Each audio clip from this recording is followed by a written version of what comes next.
ಬೀದಿ ದೀಪ ಮತ್ತೆ ಚರಂಡಿ ವ್ಯವಸ್ಥೆ ಮಾಡ್ಕೊಡ್ಬೇಕು. ಮತ್ತೆ ರೋಡ್ ಮಾಡ್ಕೊಟ್ಟಿದ್ದಾರೆ ಅಧ್ಯಕ್ಷರವರು.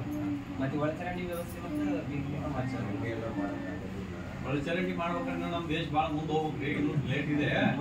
ಸದ್ಯ ಈಗ ನಿಮ್ಗೆ ಚರಂಡಿಗಳ ವ್ಯವಸ್ಥೆ ಮಾಡ್ತೀವಿ. ಚರಂಡಿ ವ್ಯವಸ್ಥೆ ಏನಾಗಿದೆ ಲಾಸ್ಟ್ ಟೌನಲ್ಲ ಆ ಕಡೆ ಇದೆ, ಮನೆ ಕಡೆನೇ ಇದೆ. ಊರ್ ನೀರೆಲ್ಲ ಬಂದಿದೆ. ಚರಂಡಿ ಬೇಕು ಅದು ಹೇಳ್ರಿ. ಅದು ಮಾಡಿದ್ವಿ.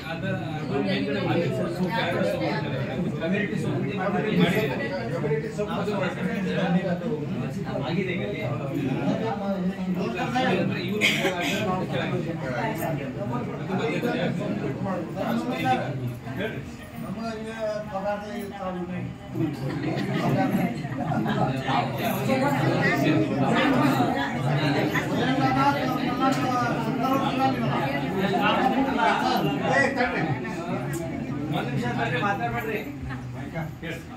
आता एकच असा या याला संबंधपडलेल्या कच्चा विचार आता ते बोलावे. तर तू चांगलंच म्हणजे ते आम्हाला खुशी आहे, त्याच्याबद्दल आम्ही फॉलो करूया. तर तुझं क्या डॉक्युमेंट झालं ना बघ, तुझं 60 वर्ष व्हायला पाहिजे. तुझ्या डॉक्युमेंट मी सांगतो 2 मिनिटं तुला 70 वर्ष झालं मला बघायला हवे आता. मला बघायला नाही मला काय कारण डॉक्युमेंट नाही 50 वर्ष होईल नाही कुणालाच काय करायचं नाही. तुझी 50-60 वर्ष डॉक्युमेंटला कवा होती बघ ती शिकला पगार होणार. आज 2 आल्या बी देशपांडे आल्या बी होऊ शकत नाही. मी करून करायला गेलं बी होऊ शकत नाही. कारण त्याला कानून ना त्याला नियमात आहे त्या पद्धतीवर जायला कशाला उगीच चर्चा करून काय होईल नाही. तुला मी बघितलं स्वतः आणि नोडील सर काही 5 वर्ष आहे 5 वर्ष आगोदर ಆಗಿರ್ಬೋದು 70 ವರ್ಷ ಆಗಿರ್ಬೋದು डॉक्युमेंट त्याबद्दल मी विचार करूया.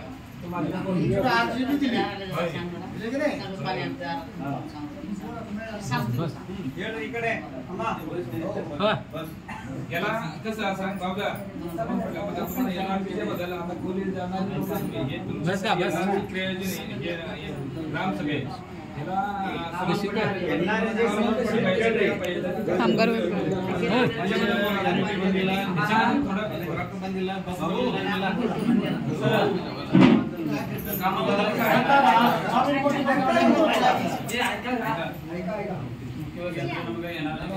ಬರ್ತಾ ಇಲ್ಲ. 3-4 ವರ್ಷ ಕೆಲಸ ಬರ್ತಾ ಇದೆ ಸರ್. 10 ಲಕ್ಷದ ಕೆಲಸ ಬಂದ್ರೆ 1-2 ಲಕ್ಷದ ಮಾಡ್ತಾ ಇದೀವಿ. 2 ಲಕ್ಷದ ಬಿಡಿಸ್ತಾ ಇದ್ದಾರೆ. ಕೆಲಸ ಮಾಡ್ಲಿಕ್ಕೆ ಕೊಡ್ತಾ ಇಲ್ಲ. ಮತ್ತು ಏನಾರು ಕೆರೆದು ಕೆಲಸ ಅಂದ್ರು ಈ ಸಲ ಮಳೆಯಾಗಂತ ಆಗೋದಿಲ್ಲ ಸರ್. ಗಾಡಿ ಒಳಗೆ ಜನ ಅನಿವಾರ್ಯ ಪರಿಸ್ಥಿತಿಗೆ ಗಾಡಿ ಒಳಗೆ ಕೆಲಸ ಮಾಡ್ತಾ ಇದ್ದಾರೆ ಸರ್. ಕೆಲಸನೇ ಇಲ್ಲ ಸರ್. ಹೋದ ವರ್ಷನೂ 10 ಲಕ್ಷದ 20 ಲಕ್ಷದ ಕೆಲಸ ಮಾಡಿಸಿದ್ರು. ಅದ್ರೊಳಗೆ 5-6 ಲಕ್ಷದ ಕೆಲಸ ಮಾಡಿರ್ಬೇಕು. ಮತ್ತು ಉಳ್ಕಿದ ಕೆಲಸ ಎಲ್ಲ ಹೋಯ್ತು. ಅವ್ರು ಒಟ್ಟ ಕೆಲಸ ಮಾಡಿಸ್ಕೋದಿಲ್ಲ. ಕೆಲಸ ಬೇಕಿಲ್ಲ. ಕೆಲಸ ಬೇಕು. ಈ ಸಲ ನಮ್ಗೆ ಕೆರೆ ಕೆಲಸ ಸರ್ ಬೇರೆ ಕೆಲಸ ಆಗ್ಬೋದಿತ್ತಲ್ಲ. ಅಲ್ಲ ಈಗ ಏನ್ ಮಾಡೋಣ್ರಿ ನೆಕ್ಸ್ಟ್ ಈಗ ಎಲ್ಲ ಆರ್ಎಫ್ಎಸ್ ಎಲ್ಲರೂ ಹೊಸದಾಗಿ ಬಂದಿದ್ದಾರೆ. ಅಧಿಕಾರಿ ಮಿತ್ರರೆಲ್ಲ ಹೊಸಬ್ರು ಇದಾರ. ಈ ಸಾರಿ ನಾನು ಕೂಡ ಮಾತಾಡ್ತೀನಿ. ಅಧ್ಯಕ್ಷರು ಮಾತಾಡ್ತಾರೆ, ಸಾಹೇಬರು ಅವರು ಎಲ್ಲ ಕೂಡ ಮಾತಾಡ್ಕೊಂಡು ಒಂದು ಸಿಸ್ಟಮೆಟಿಕ್ ಪ್ಲಾನ್ ಮಾಡೋದು ಈ ಸಾರಿ. ಪ್ಲಾನ್ ಮಾಡ್ಕೊಂಡು ಸರ್ ಏನಾಗಿದೆ ಅಂದ್ರೆ ವರ್ಕ್ ಯಾಕೆ ಸ್ಟಾಪ್ ಮಾಡ್ತಾರೆ ಅಂದ್ರೆ ಅಲ್ಲಿ ಡೆನ್ಸಿಟಿ ನೋಡ್ಕೊಂಡು ನಿಮ್ಗೆ SMC ಕೊಡ್ತಾರೆ. ಕೆರೆ ಹುಳು ಎತ್ತದ್ರೆ ಕೆರೆ ಹುಳು ಎತ್ತರೆ ಮುಗಿದೋಯ್ತು.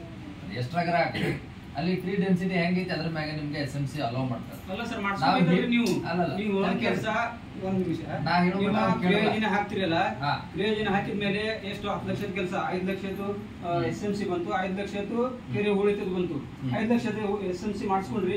5 ಲಕ್ಷದ ಕೆರೆ ಮಾಡ್ಕೊಡ್ರಿ. ಅಲ್ಲ ನೀವು ಅವೈಲೇಬಲ್ ಇದ್ರೆ ಮಾಡೇ ಮಾಡ್ತಾರೆ. ಮಾಡ್ಕೊಡ್ರಿ. ಇಲ್ಲ ಅಂದ್ರೆ ಮೊದಲೇ ಹೇಳ್ರಿ ಬರೋದ್ ಕೊಡ್ರಿ. ನೀವು ನಮ್ಮ ಜಂಗಲ್ನಾಗ ಕೆಲಸ ಬೇಡ, ನೀವು ಎಲ್ಲಿ ಬೇಕಾದ್ರೆ ನೋಡ್ಬೋದು ಅಂತ ನೀವೇ ಹೇಳ್ಬೇಕು ಡಿಪಾರ್ಟ್ಮೆಂಟ್ ನವರು.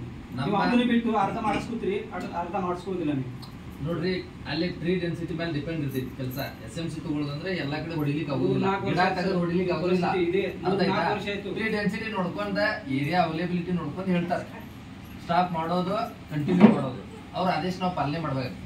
ಅರ್ಥ ಆಯ್ತಾ? 3 ವರ್ಷದ ಅರ್ಧ ಕೆಲಸ ಐತಿ. ಅದನ್ನು ನಾವ್ ಹೇಳೋದು ಅರ್ಥ ಆಗ್ಲಿಲ್ಲ ನಿಮ್ಗೆ. ಕಂಪ್ಲೀಟ್ ಆಗಿ 3 ವರ್ಷ ಸರ್. 3 ವರ್ಷ ಅರ್ಧ ಆ ಕೆಲಸ ನೀವು ಮುಂದೆ ಹೋಗ್ಬೋದು. ಹೌದು ಸರ್. ಮಾಡಕ್ ಕೊಡ್ತೀವಿ ಬರ್ಬೇಕಂದ್ರೆ ಕಂಟಿನ್ಯೂ ಮಾಡ್ಬೋದು. ಏನಿಲ್ಲ ಅವ್ರ ಏನ್ ಗೊತ್ತಾರೆ ಏರಿಯಾದ ಮೇಲೆ ಡಿಪೆಂಡ್ ಐತಿ ಸರ್. ಸರಿ ಕೆಟ್ಟ ಎಲ್ಲ ಕಡೆ ಪ್ಲಾಂಟೇಶನ್ ಟೈಮ್ದಾಗ ಇದ್ರ ಟೈಮ್ನಾಗೆಲ್ಲ ಒಳಗಡೆ ಹೋಗಲ್ಲ. ಬಟ್ ಒಂದ್ ಏನ ಅವ್ರ ಕಡೆಯಿಂದ ಆಯ್ತು ನಮ್ಮ ಕಡೆಯಿಂದ ಆಯ್ತು. ಒಂದಿಗೆ ನಾಲಾಗಳು ಬರ್ತಾವ ನಿಮ್ಮಲ್ಲಿ. ಮಳೆಗಾಲದಲ್ಲಿ ಏನಾಗತ್ತೆ ನೀವು ಪ್ರತಿಯೊಂದು ಬರೀ SMC ಮಾಡ್ಕೊಂತ ಹೋಗ್ಬಿಟ್ರೆ ಕಂಪ್ಲೀಟ್ ಜಂಗಲ್ ಎಲ್ಲ SMC ಆದ್ರೆ ಪ್ರಾಣಿಗಳಿಗೆ ಓಡಾಟಕ್ಕೆ ಸಮಸ್ಯೆ ಆಗತ್ತೆ. ಏನ್ ಮಾಡ್ಬೇಕು ಬೆಳಗಾಂ ಸೈಡ್ ಎಲ್ಲ ಏನ್ ಮಾಡ್ತಾ ಇದಾರೆ, ಏನು ನಾಲಾಗಳು ಬರ್ತಾವಲ್ಲ, ನಾಲಾಗಳು ಎಷ್ಟು ಸಾಧ್ಯ ಇದೆ ಅವು ಹೂಳೆತ್ತಕ್ಕ